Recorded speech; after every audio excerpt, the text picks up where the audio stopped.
I'm going to take a look at Brawl.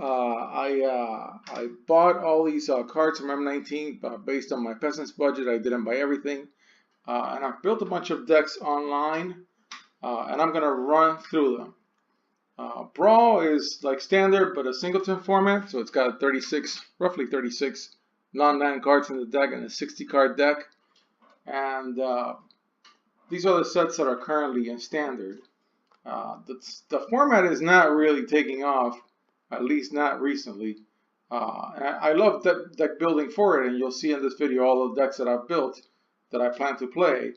And I've already started testing some of them.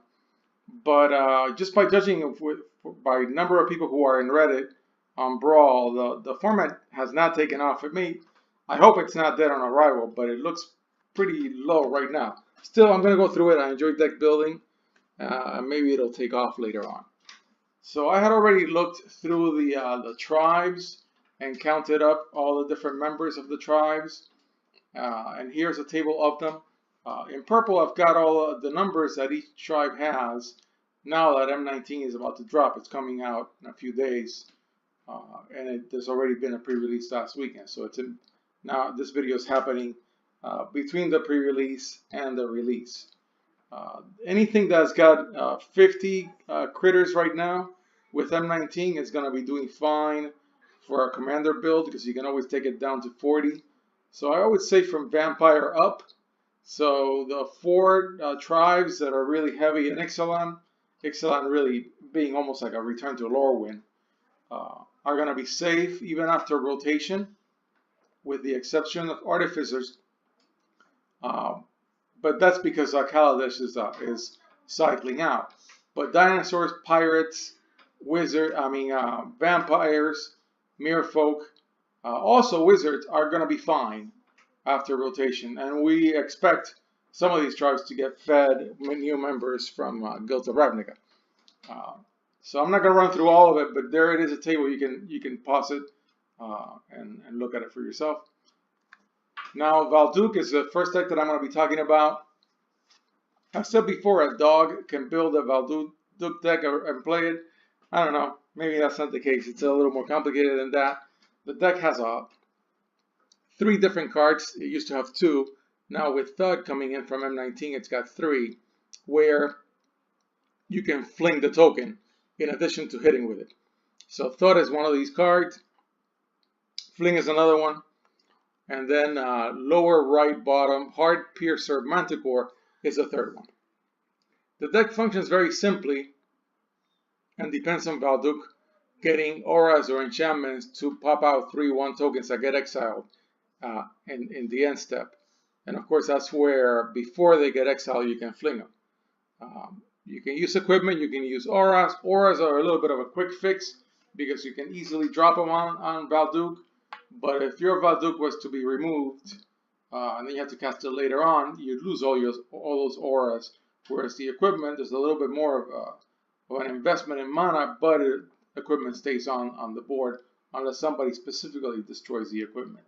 So I've got a mix of equipment and auras in the deck.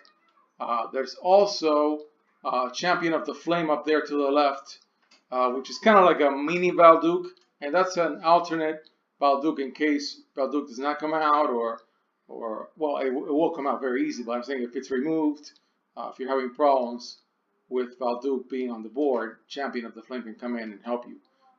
Also, the deck has an alternate winning condition in case Valduk, Champion of the Flame, neither one play out. You can still wait it out and drop either Glorybringer or the Blade Wing from Dominaria. You can drop dragons, or 2 dragons, or a Phoenix, even the Manticore. Otherwise, it's really a basic red deck wins that takes into consideration that there's an artifact heavy block in the format. Also, Cathartic Reunion and Tormenting Voice allow you to discard things that you don't want from your hand and draw something else. The deck plays very quick, and I really like it. Marwyn was almost there before M19, and now it's got a bunch of elves So now it's really ready to rock. Thorn Lieutenant, I think, is the headliner for this deck from M19. And Marwyn really works on getting +1/+1 counters. And then as it gets bigger, that's how much mana for its power you can get from it. And you just get mana, you can do with it whatever you want. It's not like only to cast Elves. Even though this deck specifically, it's all about Elves.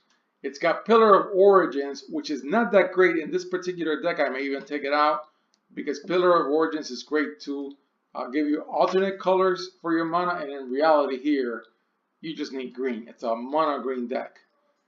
The Implement of Ferocity, even though the implements, I really haven't liked them and they're really meant for limited, actually plays out really well on this deck because it puts a +1/+1 counter on Marwyn. That's really good. Durable Handicraft also puts +1/+1 counters on creatures, and so does Kujar Seed Sculptor, and also one of your elves. Let me see if I can easily find it. Yeah, so right in the middle of this screenshot, Armorcraft Judge. When enters the battlefield, draw a card for each creature you control with a +1/+1 counter. That's pretty good. Rona's Monument. This deck is not heavy on artifacts. Rona's Monument is very interesting because it pumps for +2/+2. So that is very useful. I've actually played that. It's very good. And then of course the banner gives +1/+1 to your elves, and also you draw cards off it whenever you cast elves. Energy in here is not really doing much. The cards that are here with energy are here because they're elves. That's basically it. Of course, Reclamation Sage is coming in from M19 and All-Star and Commander, and I suspect it's going to be good in Brawl as well. Growing Rights of Itlimok is here as your Gaius Cradle. You need 4 elves to be able to flip it. Also, Uncage the Menagerie is your good tutor for more elves. And Colossal Majesty will draw you a card, regardless of how many creatures you have with power 4 or greater. It'll draw you a card. I'm not too sure about it. I may take it out. But Uncage the Menagerie is really good, especially at converted mana cost equals to 3. So as a 5-drop, it nets you 3 3-drops. I think that's pretty good. And also, Llanowar Scout, upper left, allows you to drop an extra land on the battlefield. So the deck is reasonably good. And Cultivator of Blades down at the bottom acts like it has an overrun effect. So if you want to pump it with Rona's Monument, that's the critter that should be pumped if you can, if you have it on the board. Then Depala, I've already begun testing with it as well.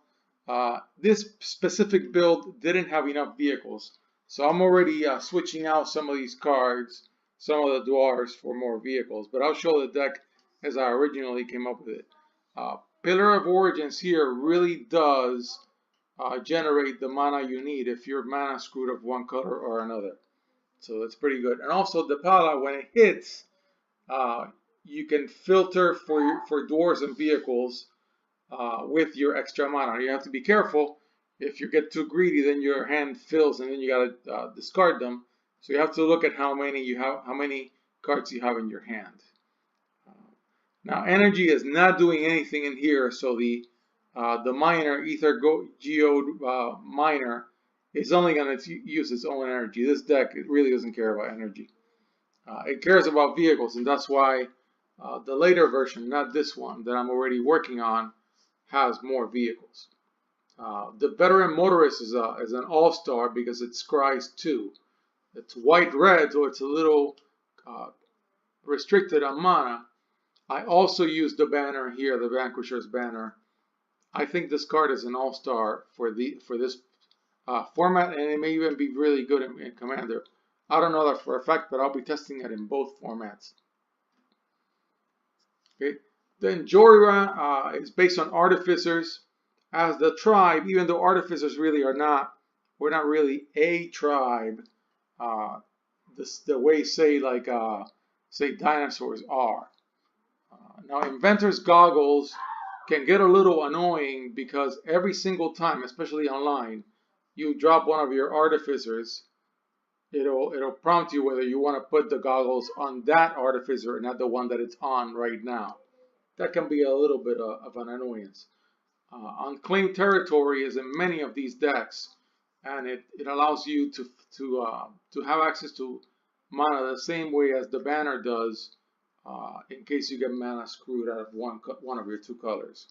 Jhoira, of course, draws like crazy when you start dropping artifacts. And of course, I've already switched out Windkin Raiders for, I think, a vehicle. The deck has a lot of artifacts already, and that's really good. And it's got a few legendaries, and it's got a bunch of artifacts. The artifacts are great. It draws like crazy. Now, I may want to have another artifact. I don't have enough artifacts that get discarded, because then I can use them with Ursa's Tome up there to the left. Padim is kind of like not a great critter, but it gives your artifacts hexproof, and that's pretty good.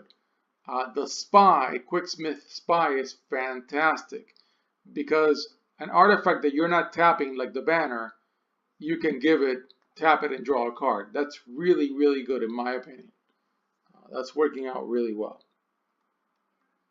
Then Tiana Auras is getting a new dude, Novice Knight, which loses Defender when it gets equipped. And Tiana has a bunch of equipment and some auras. So it's all about auras and equipment. And so I've put in here the cartouches and the trials from Amonkhet, just because I like some participation decks. Just putting cards just for fun. We'll see how this deck goes. It may be a little too underpowered, but we shall see how it plays. It's got Chief of the Foundry because it's got a number of artifact creatures, and it's got Foundry Inspector. So it's heavy. It is heavy on artifacts. I put Valduk in here. We'll see how he plays out as a sideshow to the main deal, which is Tiana. So it still remains to be seen if this deck is a good deck. Strom, which I also have in the Dwarves deck, is great because it's drawing you whenever you cast auras, equipment, or vehicles. Then Zombies got a lot out of M19, and I got all these cards already. Zombies are missing a really, really good Lord that is a zombie, a good commander that is a zombie. But Gonti will do, and so that's what I'm running with in this deck. We have a lot of artifacts, so the Lich, the Phylactery, I always like to call it Philately. The Phylactery Lich is here because the deck does have artifacts. Isareth is not a zombie, but it's got such an interesting graveyard effect that I had to put it in. I just had to put it in. And I'm also trying out the cards in M19, and if they don't work out, I'll take them out. But right now, Isareth is in here because I want to play with the graveyard. And this is definitely a deck that cares about the graveyard. So I've got my zombies.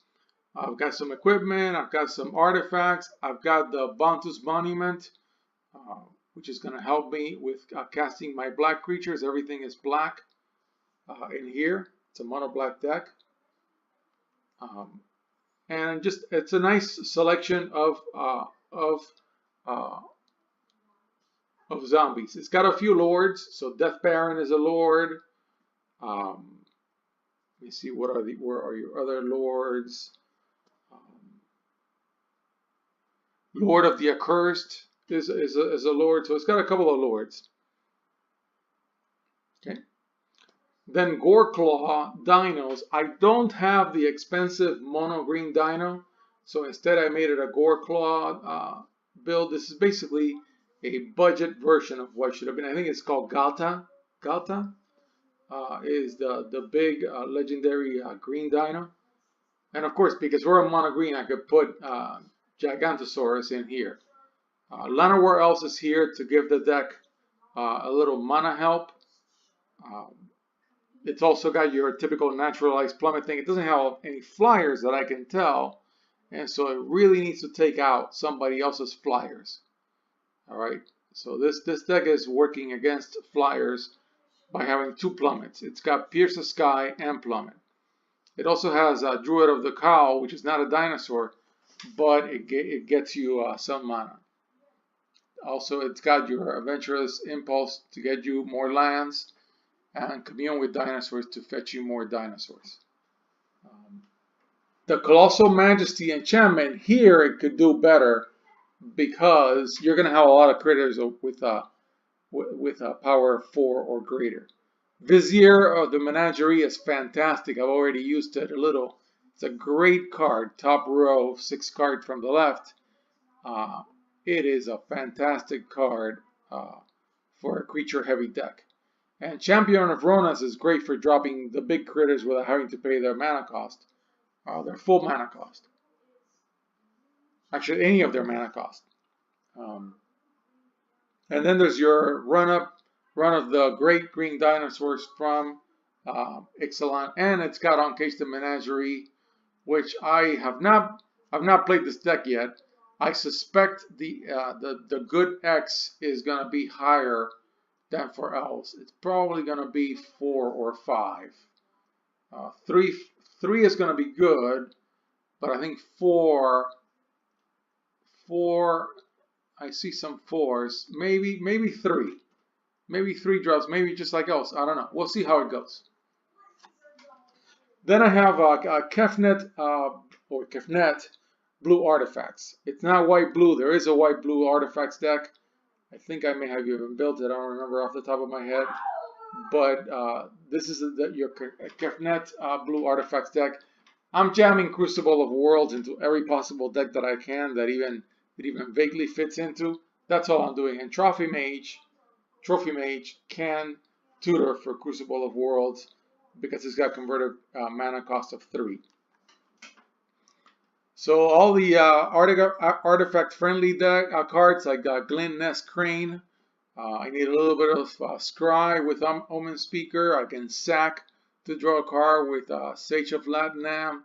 I've got a few artifacts that you sack them and they land in your graveyard. And so you can use Urza's Tome. Because I'm on Crucible of Worlds, I also have the cycling lands and the deserts that can be sacked. So I want to be, and also of course Evolving Wild is great here because you can sack it and then cast it with Crucible of Worlds. We shall see how that goes. And of course Arcane Encyclopedia, middle bottom, is going to be in many of these decks. I just really want to play this card. I already covered the Quicksmith Spy. It's a great card. I put in Gilded Lotus in here, even though it's a Brawl deck and not a Commander deck. We shall see. It may prove to be a little too heavy. I have the Weatherlight, but this is not a vehicle-heavy deck. 1 with the machine. Draw cards equal to the highest converted mana cost among artifacts you control. I'm going to try it out. Maybe the yield is not that great in this deck because it's a Brawl deck and not a Commander deck. We shall see. Then your dinos, your Naya dinos, white, red, and green. Of course, the selection is gigantic from Excellent Block. So really, I had to be super, super picky for all the cards that went into this deck. I also put in Path of Metal just because I like the flip cards from Ixalan, and it fits with the Enrage theme of the deck. So there you have it. You can pause it and look at it. It's dinosaurs. Didn't have that many flyers, and so I put in the Bladewing, the dragon form Dominaria,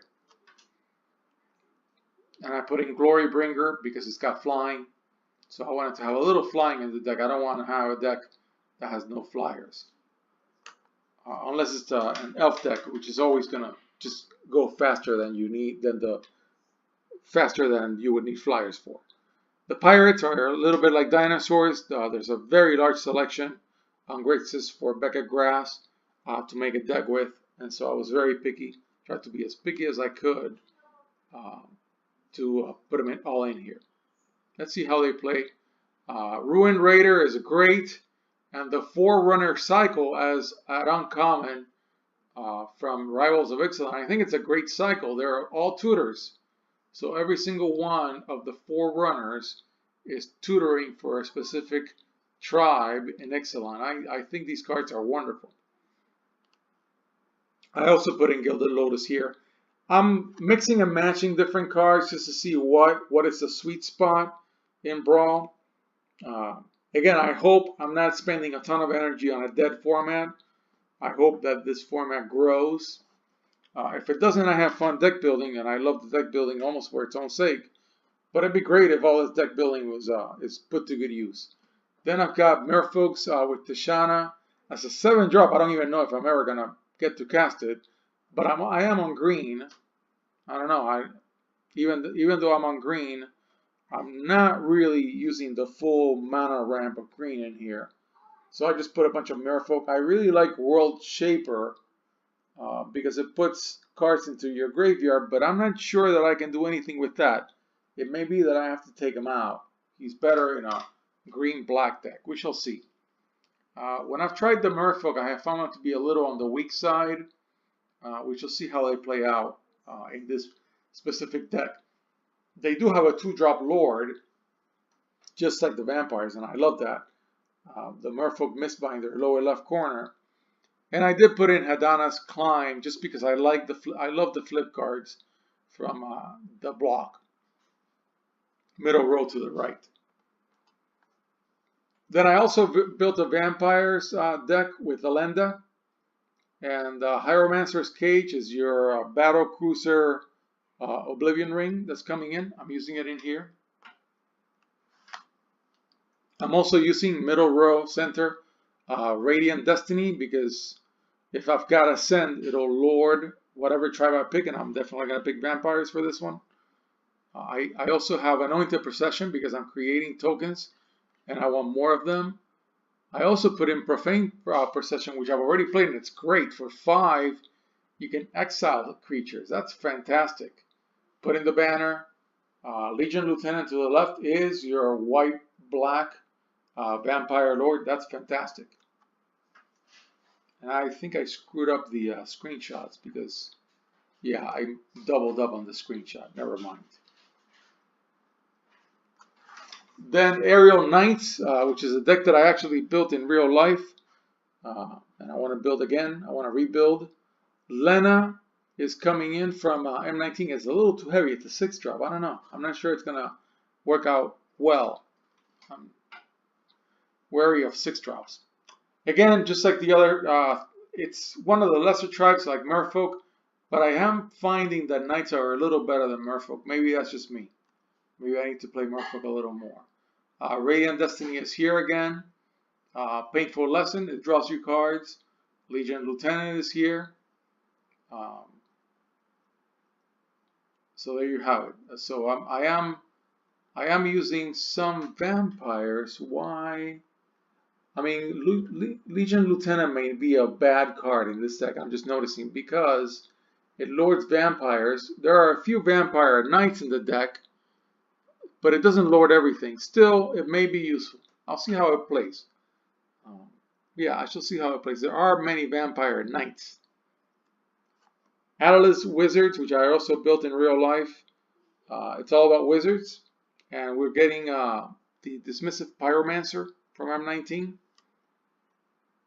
So, I really like that wizards have a really good counterspell and a really good lightning bolt effect. So they have Wizard's Lightning is your lightning bolt for wizards, and Wizard's Retort is your counterspell for wizards. I also dropped Jhoira in here, even though this deck doesn't really have a lot of artifacts, and I may take her out. I'm not sure Jhoira is going to draw me that much. I only have a few artifacts in this deck. We shall see. I think Jhoira looks like something to take out. The Blade Wing is here because I need a top-end flyer for sure. And I am on instants and sorceries, and that's why I put in a Primal Amulet. Then Shalai Go wide. It's a white-green. It's got the mythic rare white legendary god from Amonkhet, Okitra. And Okitra is all about going wide. It's also got Itlimok, which is going to be my Gaia's Cradle. I did do a participation drill here, and I put in the trials and the cartouches from Amonkhet, and put in some white-green good stuff. It's got Satyr Enchanter, which is my favorite, one of my favorite cards in M19, because whenever you cast an enchantment spell, you draw a card. So I tried to have as many enchantments as I could within what I thought was a good green-white go-wide deck. We'll see how it plays. Dryad Greenseeker up top is fantastic. I've already played it. And you look at the top of your library. If it's a land card, you reveal it and put it into. You may reveal it and put it into your hand.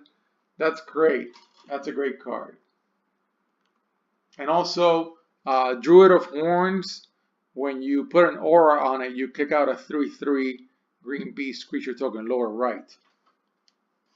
That's fantastic. I also put in Anointed Procession because I am creating some tokens, but it may be overkill or not that useful in this deck, and I may take it out. Then I did a Rona Self-mill. I'm very curious about Grim Captain's Call. It's like a Grave Perch, I think it's the card, where you can return a bunch of cards from your graveyard, and I made sure that I had a representation from as many of these tribes so that it could be put to good use. I don't really know what's going to happen with this deck. I think I put in Crucible of Worlds in here, an Arcane Encyclopedia in here, and put it in Millstone to use it on myself mostly. So it's really a self-mill deck. And I'm going to see how it goes. Definitely I'm going to be dropping a lot of lands in the graveyard. And I've got the Cycling and the Sack lands and Crucible of Worlds in it. We shall see how it plays out. Again, I'm just throwing all these cards in different decks just to learn how they play, and I'll learn something as I play them. This deck looks kind of weak. It looks kind of weird also. We'll see if it gets anywhere. If it doesn't, well, I tried it and I moved on. Then we're getting down to the big critters, the big legendaries that are on 3 colors. These decks are a lot better. They're a lot tighter because they allow you to play so many colors. Yes, you can get mana screwed out of a color if you don't have a great mana base, and I don't think I do online. But I went wild here with enchantments and Vizier of the Menagerie. So I've got a bunch of enchantments, and I've just got good stuff in all 3 colors. And we'll see how much I can draw out of my little tricks. And I've got Rada in here as well, and Glorybringer and Samut. Then Vaevictis, -1, -1 counters is great in the sense that we have with Hapatra a red-green -1, -1 counters deck, and we have with was it Locust God? No, it wasn't. It was the Scorpion God, I think it was, the red-black. And so with Vaevictis, I can combine them. And then I can also put in Ramunap and Crucible of World to my graveyard thing. Just trying it out. The All-Stars in here, they're all in here. And we shall see how they all work out. I have World Shaper, the Merfolk that I mentioned earlier, in here, and let's see how it plays. I don't have enough green sorceries like Benefaction of Ronas. I wish we had a second one in the format. We'll see how this deck plays. You're seeing a theme of like the ones that are really, the cards that I really like are finding themselves in many different decks. Hopefully I'll find a really good combination. Then Jodah Energy, I went in. I have built this deck in Commander with Serac on green, red, blue. And then in this case, I just built that Serac deck for Standard with Jodah. So even though Jodah is white, red, blue, the cards in this deck are blue, red, green. There's some tapping for any other land, such as Cascading Cataracts, because I do want to use the drop a big critter by paying 1 color of each mana. I'm using the Busted Etherworks Marvel, and I'm also using I also have a Panharmonicon and a bunch of big critters. I have enough big critters to be able to drop them. Even if I don't, we'll see. I've already tested this deck. It's a lot of fun. Brawl's a little different than Commander. We'll see how it plays. And by different, I mean some effects you can get to them quicker in Brawl. So then I'm using the Nicol Bolas Planeswalker from Hour of Devastation as the commander for this deck. And I'm using Locust God, and again, Panharmonicon, Etherworks Marvel, another energy deck. This one is on Grixis. So this is a Grixis energy deck. So I've got your usual, I've got some Fabricate, I've got your low heavy hitters in energy, in blue Thriving Turtle, Ether Theorist. I still think that Temur, this combination on Jodah, is a better deck than the one on Nicol Bolas. We'll find out. I'm going to play them all out. And then I'm getting them to 21. I've only got one more deck beyond this one. I built an Azor deck, white-blue. I really like that it's got a Sphinxes Revelation stapled on it. So I want to play this card. I want to see how it plays out. And I did a white-blue embalmed deck around it. So I put in all the embalmed cards that I could find from Amonkhet block, and then added a few more cards to the deck, including Davin Bound and Cataclysmic Earhawk. I put in Thran Temporal Gateway to drop big critters. I don't know how it's going to play out. They have to be legendary, and I only have 2. It's a Sphinx deck. It's got all the heavy Sphinxes. We'll see how it plays. Then last but not least, I built an Esper Chromium Zombies deck. And I also put in some Eternalized creatures, just because I'm using the graveyard. So it's white, blue, black zombies. I used some of the zombies, white zombies from Amonkhet. Some of them are not that great, some of them are okay. We'll see how they play. And then I put in the All-Star Lords and what I thought were the All-Star Zombies in black. The blue cards in here are really they're supporting. So this is really almost like a white-black Zombies deck using Chromium. We shall see how it plays. And I'm done. Thank you. I hope you have a lot of fun.